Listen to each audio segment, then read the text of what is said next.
Hala mga ga, ang sarap din pala pag ganituhin natin sa pagluto yung malagkit na bigas. Swerte ka ngayon pag napanood mo itong video natin kasi pwede mo din itong pagkakitaan, hindi lang pang merienda. So dito magsaing ako ng 1 cup lang na malagkit na bigas at ito'y hugasan ko lang muna ng mabuti. Sabawan ko ito ng 3/4 cup na tubig.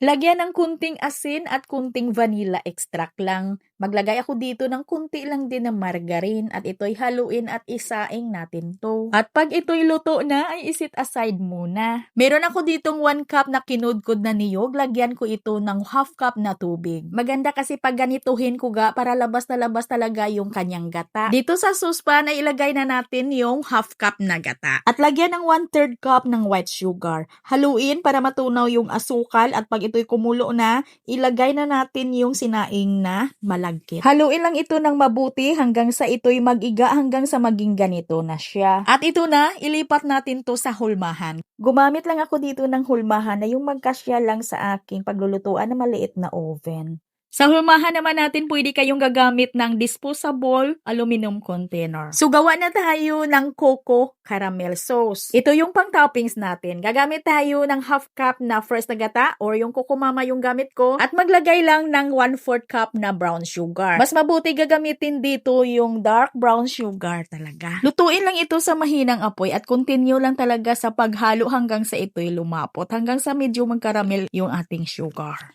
Hanggang sa maging ganito na yung kulay na yung sticky na siya, malapot na ito, ilagay na natin dito sa ibabaw.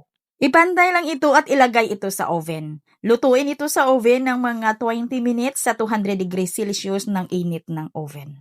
Kung gagawa naman kayo dito ng medyo marami, ay dublihin nyo lang yung mga ingredients natin, lalo na pag gawin ninyo itong pangnegosyo. Ay gumawa lang ako dito ng maliit lang na recipe, pang merienda lang, lalo na dito ko lulutuin sa ating 3-in-1 tumbler na air fryer na, oven pa at may microwave ka pa. Ay para sa akin saktong tamis lang ito ha, na hindi nakakaumay, na masarap talaga ipares sa kape. Hanggang dito lang yung video natin mga ga at bye-bye!